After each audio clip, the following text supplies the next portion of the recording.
Olá pessoal, bem-vindo à nossa primeira aula de biologia com o próprio professor, né?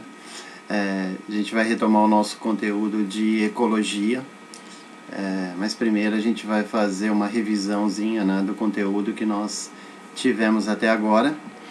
E aí lá no final do vídeo algumas coisas novas, alguns conteúdos novos.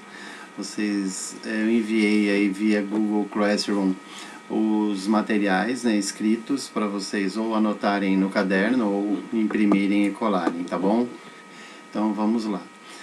O nosso assunto de hoje do nosso início de aulas foi a ecologia, né? E antes de começarmos a ecologia, nós fizemos uma revisãozinha dos conteúdos anteriores, né? E caracterizamos os seres vivos, né? Quais são as principais características dos seres vivos. Inicialmente, nós vimos que os organismos vivos podem ser diferenciados de acordo com o número das suas células, né? Então, eles podem ser unicelulares, né? Isso aqui é um protozoário, é um organismo unicelular. Nós vemos que ele é constituído de uma única célula. Aqui nós temos um conjunto de células nervosas, né? Os chamados neurônios, e a gente vê aqui várias células, né? Então esse é o caso de um organismo pluricelular. Então unicelular é aquele que tem uma única célula, pluricelular é aquele que tem mais de uma célula. Nós também, pessoal, estudamos a composição química dos seres vivos, né? Quais componentes químicos ou elementos químicos, né, que compõem o nosso corpo, né? Então, basicamente, o nosso organismo é composto por 70% de água, nós temos 15% de proteínas, 7% de ácidos nucleicos, DNA, RNA, 3% dos chamados carboidratos, 2% de lipídios, né? 2% de sais minerais e outros elementos 1%. Então, o nosso organismo basicamente é formado por água, na sua grande maioria, e proteína. Então, todos os elementos químicos são fundamentais para o nosso organismo funcionar adequadamente. Nós vimos também alguns exemplos de sais minerais importantes, né? O cálcio, que está relacionado com a parte esquelética, né? Ou seja, ele é o responsável pela formação dos ossos, né? E ele também atua na contração dos músculos, né? E na coagulação do sangue. O magnésio e o ferro, né? O magnésio ele está ligado lá com a molécula de clorofila, né?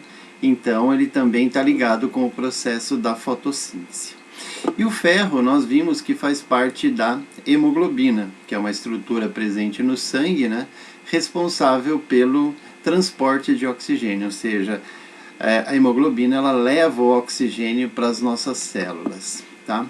O sódio e o potássio nós não chegamos a ver, né, mas eles são responsáveis pelas sinapses, né, pela passagem do impulso elétrico através das células nervosas.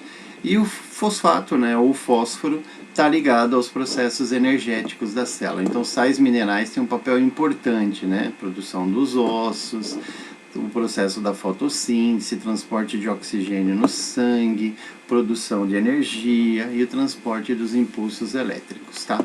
Então, isso a gente viu nas nossas aulas também. Uma coisa que a gente viu, né, pessoal, muito importante foi o processo da fotossíntese, né? A fotossíntese é uma reação química muito importante na natureza, né? É ela quem produz o oxigênio que a gente utiliza na respiração e é ela também quem vai ser responsável pela produção da matéria orgânica, ou seja, do alimento que nós utilizamos na nossa alimentação diária, né? Então, geralmente a planta, né, em presença da luz solar e água, além de alguns elementos naturais, são responsáveis pelo processo da fotossíntese. Então a planta ela absorve o gás carbônico, né? Juntamente na presença do sol e da água, ela produz uma matéria orgânica, que é exatamente a glicose, que é a base da nossa alimentação e é a base também da produção de energia. Vocês lembram que nós vimos como a glicose é importante no processo de produção de energia, né? Ela entra através da alimentação, ela vai para o estômago, lá ela é separada, mandada para a corrente sanguínea, entra nas nossas células com a ajuda da insulina produzida no pâncreas e lá dentro da célula ela vai ser quebrada e vai produzir uma substância chamada ATP, adenosina trifosfato, que nada mais é do que a energia que a gente utiliza no nosso dia a dia. Então a fotossíntese tem dois papéis importantes, né? Elas produzem glicose, matéria orgânica, que nós usaremos como alimento, e ela libera o oxigênio que a gente vai utilizar na nossa respiração. Ou seja, é uma reação química extremamente importante. Muito bem, gente. Pensando nisso, né, a gente vai falar um pouquinho exatamente sobre a ecologia, né? A ecologia é o estudo das relações entre os seres vivos e o meio ambiente em que eles vivem. Então é importante esse equilíbrio, né? O termo ecologia foi definido por Ernest Haeckel em 1869. Oiko, né, que o eco significa casa, logo significa estudo. Então, ecologia significa o estudo da casa, o estudo do meio ambiente, né? E por que da importância da gente estudar a ecologia, né? Que através desses estudos a gente consegue controlar o uso dos recursos naturais, né? A utilização, que nós chamamos de sustentabilidade, tirar do ambiente somente aquilo que a gente precisa, né? Sem desperdício. A gente consegue fazer um controle da poluição, ou seja, reduzindo, né, a emissão de substâncias tóxicas para o meio ambiente, e nós temos também um controle do crescimento da população. Claro que muito mais gente morando numa região descontrola, né, a questão da sustentabilidade e também o controle da poluição. Então a ecologia é realmente uma parte importante da biologia, pois é ela que vai estudar esses recursos naturais e como utilizá-los de maneira consciente e sustentável. Ok? Os conceitos básicos, né? Para a gente entender um pouquinho, né, de ecologia, a gente tem que conhecer algumas definições. Isso a gente viu nas nossas aulas, né? A espécie é um elemento único. Por exemplo, nós somos o Homo sapiens. Então, a nossa espécie é o Homo sapiens. E existem milhares de espécies diferentes na natureza, né? Então, cada indivíduo pertence a uma determinada espécie. Então, quando indivíduos da mesma espécie ocupam uma determinada região, esse conjunto é chamado de população. Então, população é um conjunto de indivíduos da mesma espécie que habitam uma mesma área. Quando nós temos diferentes populações ocupando uma área, né, nós temos a chamada comunidade. Então, população é o agrupamento de uma única espécie numa região e comunidade é o agrupamento de várias espécies dentro desta mesma região. Só que essas espécies que habitam essas regiões, elas precisam dos fatores ambientais. Então precisa estar em equilíbrio com o ambiente, precisa de luz, precisa de oxigênio, precisa de água. Então, quando nós juntamos os organismos vivos e mais o fator ambiental, nós temos o chamado ecossistema. Então, os ecossistemas são diferentes no planeta, né? Eu tenho ecossistemas de região fria, como é, por exemplo, o Polo Norte. Eu tenho regiões extremamente quentes, né? Como é o deserto do Saara, por exemplo. Então, são ecossistemas diferentes. Cada um deles apresenta organismos adaptados lá. Então, para viver no Polo Norte, obviamente o organismo tem que estar adaptado ao frio. E para viver no deserto do Saara, obviamente tem que estar adaptado a uma temperatura muito alta.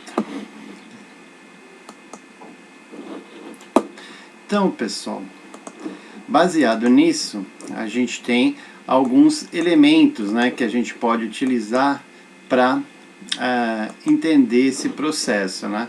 Então, existe realmente uma organização interna dos seres vivos.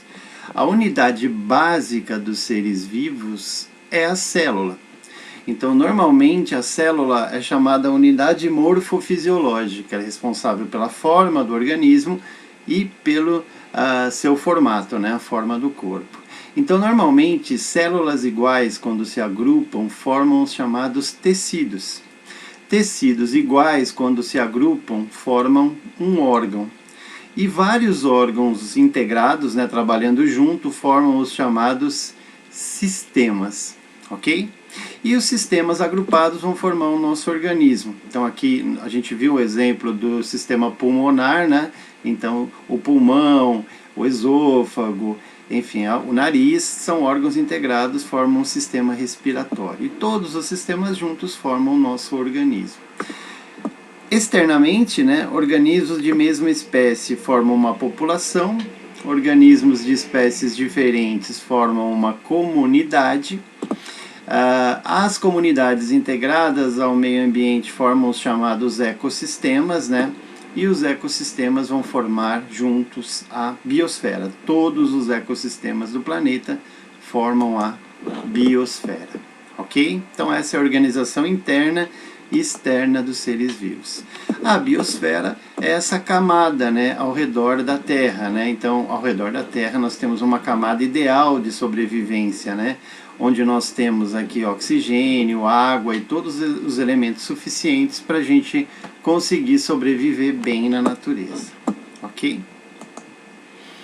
Pessoal, o meio ambiente é constituído de dois tipos de componentes, os componentes abióticos, A significa sem, né, biovida. Toda a parte não viva do ecossistema é chamado de componente abiótico. Então, quem são eles, né? São a água, os sais minerais, a temperatura, a luz, enfim, todos os elementos na natureza. Os fatores bióticos, biovida, são os seres vivos. Então, todo o ecossistema é formado de seres vivos e fatores ambientais. Então, o ecossistema é dividido em componentes abióticos e componentes bióticos. Abióticos sem vida, bióticos são os seres vivos. Ok?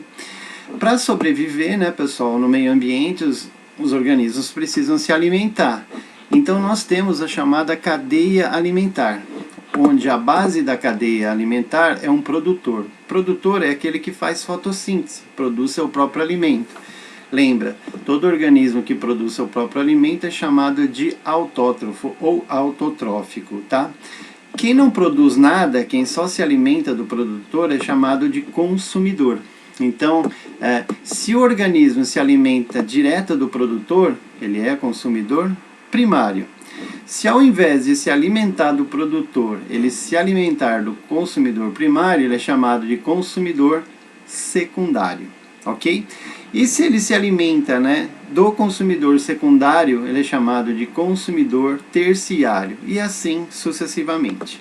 E esses organismos, quando morrem, eles são decompostos, né, o corpo vai ser decomposto e o material vai ser devolvido para a natureza. Então, os fatores bióticos, né, os seres vivos do planeta, são divididos em três grupos.